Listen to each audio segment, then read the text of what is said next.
Sir, my name is Les Brown, sir. I like to be a disc jockey. Young man, weren't you here yesterday? Yes, sir, I was. Didn't I tell you no yesterday? Yes, sir, you did. Then why are you back today? Well, sir, I didn't know whether or not somebody was laid off or somebody was fired, sir. Nobody was laid off or fired. Now, get on out of here. I came back the next day. Hello, Mr. Butterball. How are you, sir? My name is Les Brown, sir. I like to be a disc jockey. I know what your name is. Weren't you here the last 2 days? Yes, sir, I was. Didn't I tell you no the last 2 days? Yes, sir, you did. Why are you back? Oh, sir, I didn't know whether or not someone got sick or someone died, sir. No one got sick or died. No one was laid off or fired. Now, don't you come back here again. I came back the next day talking loud, looking happy like I was seeing him for the first time. I said, hello, Mr. Butterball, how are you? He looked at me with rage. He says, go get me some coffee. I said, yes, sir.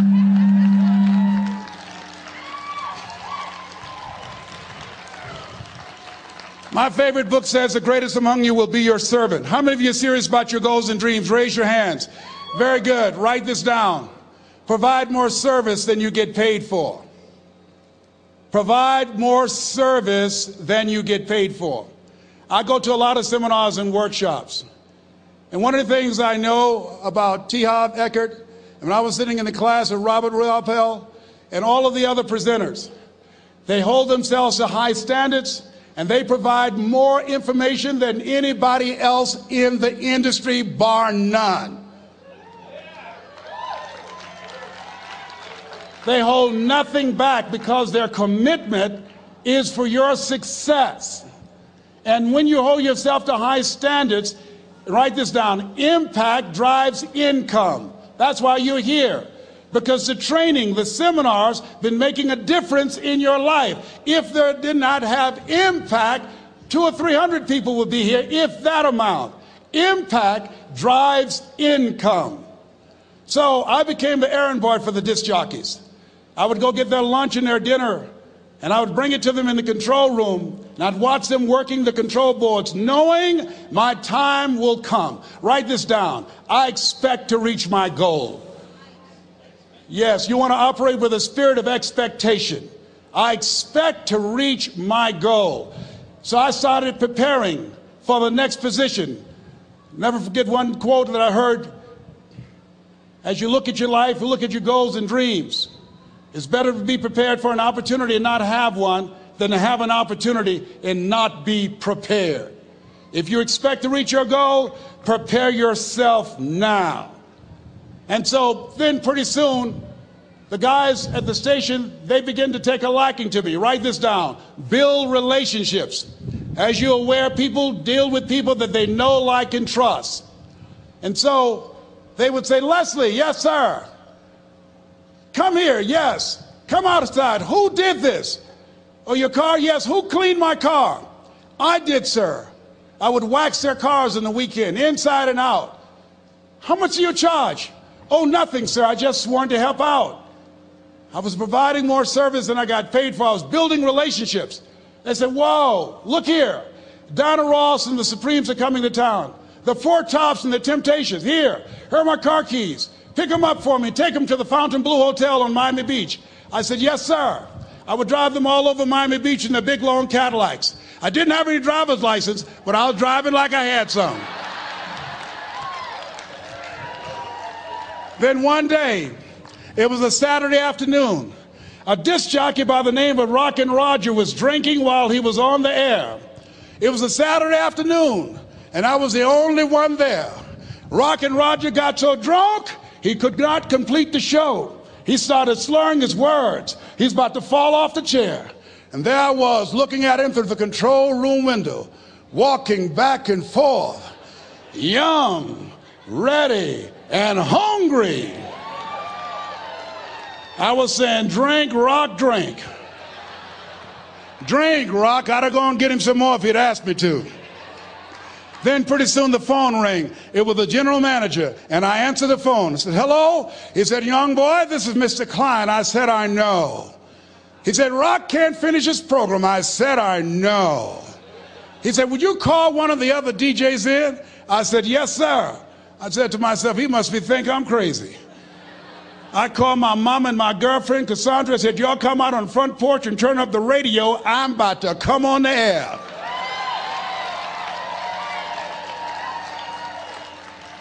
I waited for about 20 minutes, and I called him back. I said, Mr. Klein, I can't find nobody. He said, young boy, you know how to work the controls? I said, yes, sir. He said, go in there and segue the records, but don't say nothing here. I said, yes, sir. I couldn't wait to get old Rock out of the way.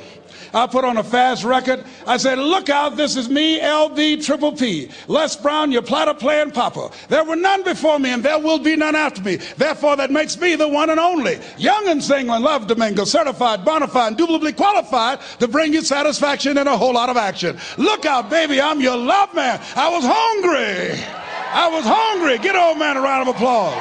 I was hungry. I was hungry. You got to be hungry. Shake someone's hand on your right and left all around you and say, you got to be hungry. You got to be hungry. To get those dreams out of your head and step into your greatness, you got to be hungry. To get those ideas, that talent, that gift out of your system, you got to be hungry. To get up off the canvas of life and understand what Willie Jolly meant, that a setback is a setup for a comeback. You got to be hungry. People that are hungry are willing to do the things today others won't do in order to have the things tomorrow others won't have. How many of you got value out of what you've heard thus far? Raise your hands, please. Very good. I'd like to leave this with you. I don't know what your goals are. I don't know what you want to do. Here's what I know about you. You have greatness within you. Here's what I know about you. I can help you to live full and to die empty. I can show you what I've learned. If anybody told me that I would be doing what I'm doing now, I leave here today, I go to New Orleans and speak there, then I'll be flown to Barcelona. If anybody told me, given my circumstances, born in an abandoned building on a poor section of Miami, Florida, called Liberty City, both my birth parents stood up and said, hello, son, I would not know either one. Being labeled educable mentally retarded, put back from the 5th grade to the 4th grade, failed again when I was in the 8th grade, no college training. Anybody told me the principles that I would teach you, that they would have the impact that it has had on my life. This Les Brown that you see, I did not know he existed. And I tell you that you have greatness within you. You have the ability to do more than you can ever begin to imagine. Come into the room with me. And I guarantee you your life will never be the same again. I like to leave this with you. I don't know what your goals are. Mine is to find a cure to autism. Mine is to find a cure to breast cancer and to prostate cancer. Mine is to work with our youth and to reduce the recidivism rate in our prisons and help young people learn how to become an asset to our society rather than a liability. Mine is to train speakers to become great communicators, to speak from their heart, not their heads, and teach them how to impact and create a new conversation so people can see the possibilities of life and overcome the possibility blindness that held me hostage for 14 years. I don't know what your goals are, but here's what I know about you, and I don't know you. You've got greatness within you. And I like to leave this with you, something my mother used to love to hear me say. Leslie, yes ma'am, mama. Say that thing for me, boy, that makes me feel good. I dedicate this to you, to the greatness in you, and to the dream that you showed up on the planet to produce. And it's simply this. If you want a thing bad enough to go out and fight for it, to work day and night for it, to give up your time, your peace, and your sleep for it. If all that you dream and scheme is about it, and life seems useless and worthless without it, and if you gladly sweat for it and fret for it and plan for it, and lose all your terror of the opposition for it, and if you simply go after that thing that you want with all of your capacity, strength and sagacity, faith, hope, and confidence, and stern pertinacity, if neither cold poverty, famish, or gulf, sickness or pain, or body and brain can keep you away from the thing that you want, if dogged and grim you besiege and beset it, with the help of God you'll get it. God bless you. God bless your dream. God bless peak potentials. God bless America. Thank you very much.